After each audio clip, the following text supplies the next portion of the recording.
Okay, hello everyone. I know the last time I decided to record this sort of diary without the script, it was a disaster. There were a lot of like unnecessary sounds, a lot of abundant words.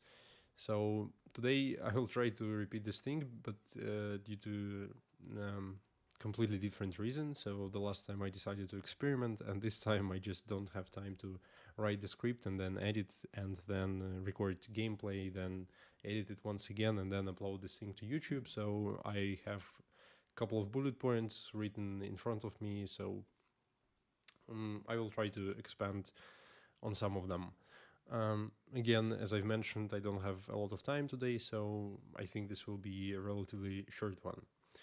So the first thing I wanted to discuss is that this week I actually didn't didn't go to office even a single time, and um, this type of behavior strangely leads to some sort of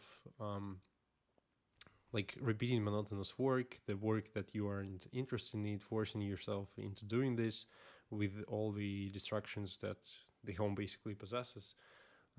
It makes you repeating very um, distractional behavioral patterns, I should say. So I don't know, when you are going somewhere outside, you are like not very energetic, but at least you're doing something, at least you're going something, and at least you basically respect yourself for doing this. So not staying at home and like overcoming your fears and I don't know, not just fears, but your general like unwillingness to do this. So you feel like you were a bit of victorious that you've able to wake up at morning early and then go to office. And when you are staying at home for long periods of time, such as in my case, when I basically didn't show up in office for a month. So tomorrow will be a month since my last time I went to office, and um, I was sitting at home. I was basically thinking about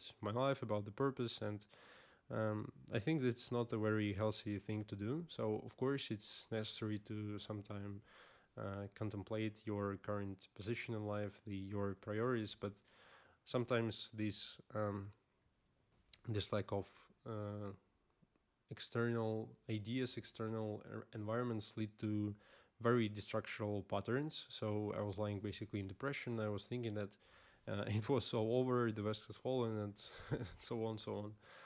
And in my opinion, this was due to me not going anywhere during the last week. I also didn't go to university, so I just did a couple of assignments, and that was it. I didn't show up on the classes or so. With university, however, there is a different thing, that university is not very interesting for me. I'm currently studying masters in bioinformatics, so I was excited about it, that there will be relatively interesting courses. The subject is also very interesting and future proof, I should say. So there will definitely be work, but then when the uh, classes or lectures and seminars started, I've understood that unfortunately this thing wasn't quite for me. So was absolutely not interested in the content. So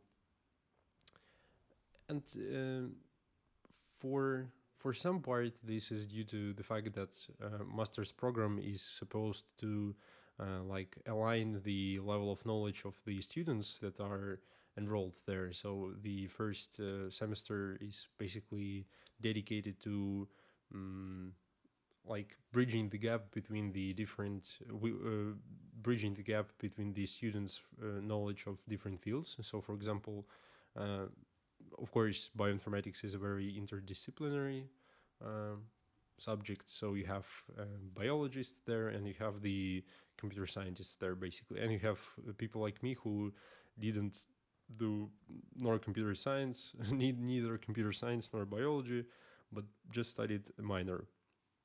So the goal of the first semester is to like give biology knowledge to computer scientists and give computer science knowledge to biologists, and that's it. And due to the fact that this knowledge is so elementary, except for molecular biology, but there is chemistry involved, and I don't really understand chemistry, nor I have interest in it. Um, so yeah, basically you just like you're not interested in what's going on there in university. So I didn't show up there as well. Um, I I plan to change this style on the next week, but I'll talk about this in a later in later. So yeah, the second part is which I wanted to talk about is the problem that meditation solves and the absolute necessity of meditating daily. And while I'm in this basically depressive state, I was thinking what could help me, and to cure this, to reconnect with my emotions, to reconnect with reality, and like come out of this depressive state, I decided to meditate, and that was a um, very like an unexpectedly good experience for me, because like right now I'm trying to meditate at least 15 minutes daily. I basically practice different styles of meditation. First of all, I'll try to focus on the emotions, about how you define them. I use the emotion circles that I found somewhere in the internet. So basically, the first type of meditation I'm doing is I'm trying to reconnect with my emotions. I'm trying to like emulate these situations that I've gone through, um, and emotions that I've received, experience there, and try to like contemplate them, try to feel them, etc., etc. And the second style of meditation that I'm doing is when you are trying to, um, how should I say this? When you try to basically detach yourself from your body.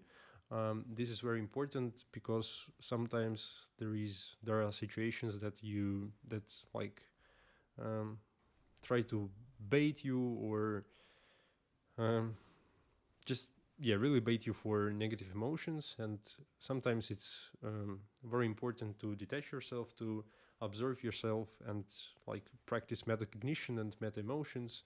So this is the second type of meditation I'm doing, and of course it also gives you the broadened view of mental processes that go inside your head basically every time. So you try to, I don't know, you try to basically observe the way you thinking, the way you process different emotions, and the feelings, thoughts, and emotions that caused by some external stimuli. So, for example, I'm trying to sit and observe what for me is anger, or how did I respond to this situation? Was it the right response, the correct one, or should I respond differently? So, basically, this style of meditation. And the third time of meditation that I was practicing to in the last 2 days was the uh, like external sensation meditation. So there is a specter, basically, yeah, a line which um, I don't know. On the left side of the line of the spectrum, you have the like this intrapersonal meditation, I should say, so introspectual, when you try to observe your inner mechanism, and then you have the extra somewhat meditation, when you try to suppress your inner thoughts, suppress your inner voice, and basically feel the environment with your other feeling. Um, like sensory organs, sensory, I don't know. So basically, when you with touching, hearing, tasting, and so on, and yeah, it helps you to understand that not only your inner workings are interested, but when you can sense the environments, it also becomes very interesting, and it helps you to shift your attention towards the outside world and seek new ideas there, become interested there, and become more present. So yeah, this is basically three types of meditation that I'm trying to practice daily. And since the habit was relatively easy to do, and it was the purpose of this habit is really very relatable and understandable, I think I'll continue, or at least I try, knowing that when I say something, I completely drop it the next day. I'll try to stick to my meditation routine, and because yeah, I think it solves a crucial kind of problem in modern like lifestyle. So when you have your emotions suppressed, when you are thinking too much and processing information too much, these 15 minutes should really help me to really like understand myself and shift my attention from the inner problems to external beauty of the world, I should say like this. Um, Now I want to talk a little bit about plans for the week. And first of all is I want to plan to stick to the strategy of mixing extrovert and introvert lifestyles. What I mean by that is I've figured out the system that I'll try to go to the office Monday, Tuesday, then at Wednesday I'll stay at home, and then on Thursday and Friday I'll try to go to office, and then of course stay at home during weekends. This strategy is supposed to shaken up my daily routine, so basically provide me with new information and force me to at least like go from my bed and go outside, touch the grass basically. I'm not sure if I'll be able to completely execute on this strategy, but I think it's very important part to not only sit at home but do some sort of hybrid work style. I think it's the best suited for the junior developers like me. So yeah, I'll try to stick to the strategy, but again, I don't know how it play out. The next that I'm planning to do is the university assignments, of course, because the like as the studying goes forward, there are more and more assignments. So I'll plan to dedicate some of my time to doing them. And another, the last part of my plan is to finish the C++ handbook section that I've started. This week I finished the third section, which was about the if clauses and like control flow of the program, and started to learn about C++ containers. So basically vectors and strings. I've solved already 2 out of 7 or 6 problems, and I hope I will be able to solve another 4. So this week I should finish the basically fourth section of this handbook, C++ handbook that I'm doing. Really excited. I really excited about the C++, because I think that modern C++ is not a very beautiful thing, not without its pitfalls, but as like this language as an artifact contains so much knowledge and so much interesting ideas and like solutions to common problems which are represented in the standard library. And it also teaches you about the memory management. It teaches you about using the like external libraries, which is the standard library, and basically it's still widely used. So I really like learning C++ for now. Now that's all I wanted to say. Thanks for watching. I'll try to cut off the silence from my speaking to be for it be more like continuous voice. So yeah, thanks for watching and wish you a great week as always, and boo boo.